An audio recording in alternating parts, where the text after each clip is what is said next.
Assalamualaikum warahmatullahi wabarakatuh. Nama saya Intan Tajikia. Saya dari kelas 4B dari kelompok 5 yang menjelaskan tentang materi How Goals Become Realized Through Instructional Plans. Dan di sini saya akan menjelaskan proses komunikatif dan workout atau pelatihannya.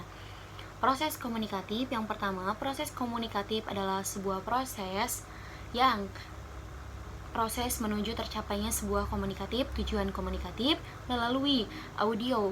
Ke dalam periode kognitif, materi praktik telah menekankan proses mekanis atau analitis seperti melalui kognitif, kreatif, global. Aktivitas global diarahkan pada penggunaan bahasa secara keseluruhan dan bukan pada elemen-elemen diskret. Kemudian selain itu juga mengadakan kegiatan agar cepat tercapainya sebuah tujuan komunikatif itu, maka diadakannya kegiatan. Nah, yang selanjutnya yaitu sebuah proses pelatihan atau workout. Pelatihannya yang pertama yaitu melalui operasi atau transformasi. Transformasi kemungkinan peserta didik untuk fokus pada fitur tata bahasa semantik diperlukan seketika membidik sebuah keakuratan dalam penggunaan bahasa, dan semua peserta didik itu memerlukan latihan yang dapat diprediksi dan dapat dikontrol seperti itu. Dikali jika tujuan mereka adalah untuk mencapai akurasi dalam produksi dan interpretasi bahasa. Latihan operasional atau transformasi ini sangat perlu dilakukan untuk peserta didik, apalagi peserta didik itu jika ingin mengetahui akurat bahasa tersebut. Kemudian yaitu pelatihan pemanasan atau relaksasi adalah sebuah latihan motivasi. Sebuah latihan motivasi yang menambahkan unsur kenikmatan dan keterlibatan pribadi untuk mereka, yaitu untuk peserta didik. Kenapa pelatihan pemanasan atau relaksasi itu sangat diperlukan untuk peserta didik? Karena mereka itu perlu sekali untuk unsur kenikmatan atau keterlibatan pribadi agar mereka merasa kalau saya ini sedang melakukan pelatihan, maka saya perlu relaksasi dulu, saya perlu memanaskan diri dulu gitu. Terutama ketika kelegaan, ketenangan atau perubahan kecepatan itu sangat diperlukan. Kelegaan dalam dirinya, ketegangan itu sangat diperlukan. Maksudnya diperlukan itu supaya tidak terlalu tegang. Jadi mereka harus pemanasan atau relaksasi dulu. Kemudian yang ketiga yaitu tugas, yang berpusat pada informasi. Kemungkinan peserta didik dapat menggunakan bahasa secara alami akan sepenuhnya asik dan kegiatan pengumpulan fakta.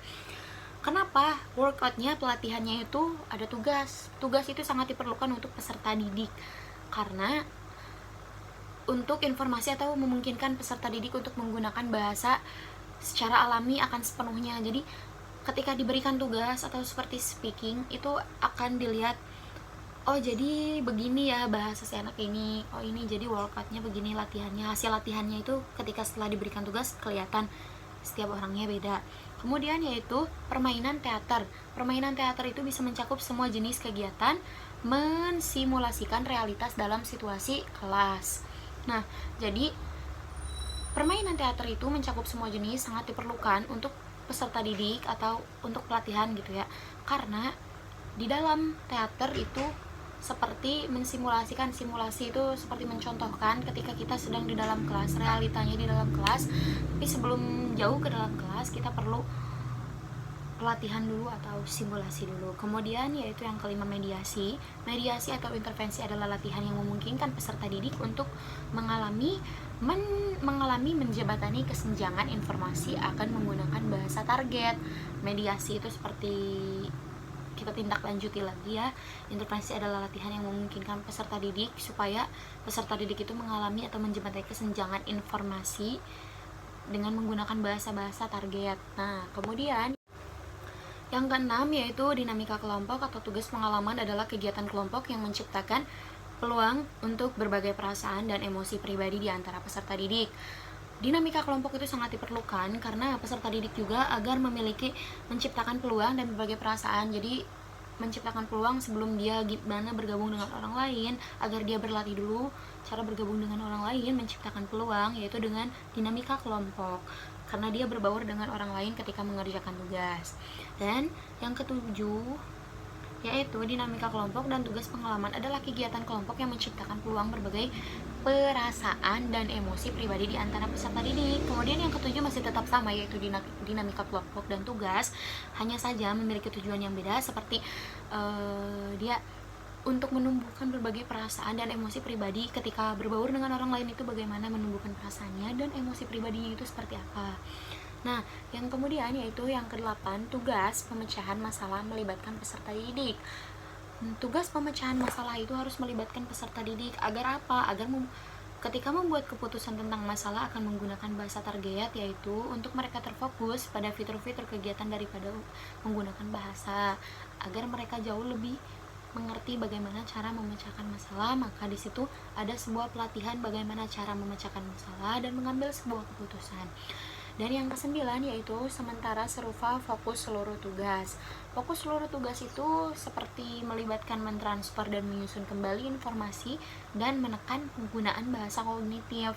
Dan yang terakhir yaitu strategi mendapatkan keterampilan adalah kegiatan yang memungkinkan peserta didik mengembangkan bidang keterampilan khusus dalam bahasa target. Yang terakhir itu yaitu ternyata ketika pelatihan itu sangat memerlukan strategi untuk mendapatkan sebuah keterampilan dalam sebuah kegiatan si peserta didik tersebut, agar setiap jenis latihan itu berfokus pada aspek khusus penggunaan bahasa, namun bersama mereka bertujuan membantu peserta didik menjadi pengguna bahasa yang efektif, yang lebih efektif. Nah, mungkin sekian dari saya. Mohon maafnya, kurang lebihnya mohon dimaafkan. Assalamualaikum warahmatullahi wabarakatuh.